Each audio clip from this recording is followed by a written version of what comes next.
آپ 100 مرتبہ کرتے ہیں، 200 مرتبہ کرتے ہیں، ایک تسبیح کرتے ہیں، بعض اوقات لوگ لاکھ دفعہ آیت کریمہ بیٹھ کے کر رہے ہوتے ہیں. تو اب ہمیں تو نہیں پتا کہ اس لاکھ دفعہ سے اللہ تعالیٰ راضی ہوئے ہیں یا نہیں. ویسے اس نے جب کہا ہی نہیں، مانگا ہی نہیں لاکھ دفعہ، تو ہم نے اپنے پاس سے بنا لیا. نہیں، میرے خیال ہے 1.25 ہے، شاید میں غلطی کر رہی ہوں. پتہ نہیں 25 اور کس نے بڑھائے ہیں، کس نے اپنے ہاتھ میں قانون لے لیا. خیر، اب یہ ہے کہ ہم تو وہ کر ہی نہیں سکتے، تو ہم اللہ تعالیٰ سے یہ درخواست کرتے ہیں کہ یا رب ہم اتنی تیری تعریف کرنا چاہتے ہیں کہ جس سے تیری رضامندی حاصل ہو جائے، تو خوش ہو جائے. سبحان اللہ وبحمدہ عدد خلقہ ورضا نفسہ وزنۃ عرشہ ومداد کلماتہ. سبحان اللہ، پاک ہے اللہ، یا پاکی اللہ کے لیے ہے.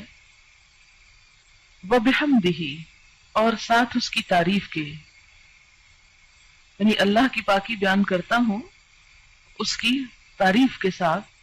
کتنی پاکی بیان کرتا ہوں، کتنی تسبیح کرتا ہوں؟ عدد، تعداد، گنتی، خلق ہی، اس کی مخلوق کی، یعنی جتنی اس کی مخلوق کی تعداد ہے اتنی دفعہ میں اللہ کی تسبیح کر رہا ہوں. تو اب جب ہم تسبیح کرتے ہیں، جیسے تسبیح پڑھتے ہیں دانوں کے اوپر، ہم کہتے ہیں سبحان اللہ سبحان اللہ سبحان اللہ سبحان اللہ، یا انگلیوں کے اوپر پڑھ رہے ہیں آپ، تو ایک وقت میں آپ کتنی دفعہ پڑھ سکتے ہیں؟ مثلا 1 منٹ میں چند دفعہ ہی پڑھیں گے نا.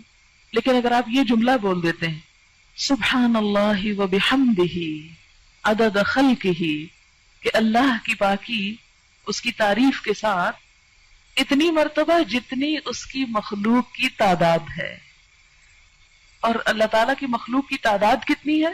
اللہ تعالیٰ خود فرماتے ہیں وَإِن تَعُدُّوا نِعْمَةَ اللَّهِ لَا تَحْصُوهَا، اگر تم اللہ کی نعمتوں کو گننے لگ جاؤ تم ان کو گن نہیں سکتے، ان کا شمار نہیں کر سکتے.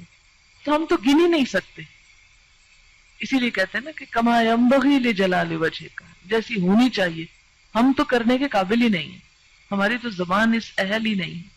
اسی لیے عدد خلقہ ورضا نفسہ، رضا کہتے ہیں رضامندی کو، نفس ہی اس کے نفس، یعنی اللہ کی ذات کی رضا کے مطابق، یعنی اتنی تسبیح، اتنی حمد کہ جس سے وہ راضی ہو جائے. وزنۃ عرشہ، اور اس کے عرش کے وزن کے مطابق. وزنۃ عرشہ، اس کے عرش کا وزن کتنا ہے؟ ہمیں تو کچھ معلوم نہیں کہ اس کا عرش ہے کتنا. امام مالک نے کہا تھا نا کہ اس کے بارے میں سوال بدعت ہے، سوال بھی مت کرو کہ کیسا ہے وہ، ہمیں نہیں معلوم، بس اتنا پتا ہے کہ وہ ہے، کیسا ہے یہ نہیں معلوم.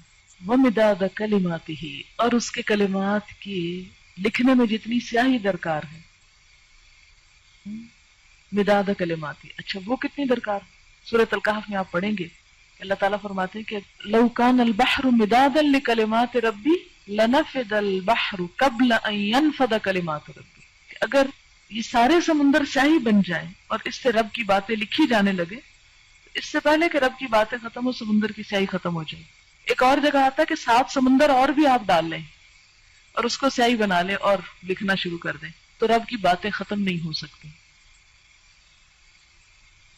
تو پھر اس کے لیے کتنی سیاہی چاہیے ہوگی، ہم تو اس کے بارے میں امیجن بھی نہیں کر سکتے. فرمایا جتنی چاہیے وہ مداد کلمات، کہ اس کے کلمات جتنے ہیں ان کو لکھنے کے لیے جتنا وہ مٹیریل چاہیے اس سب کے برابر.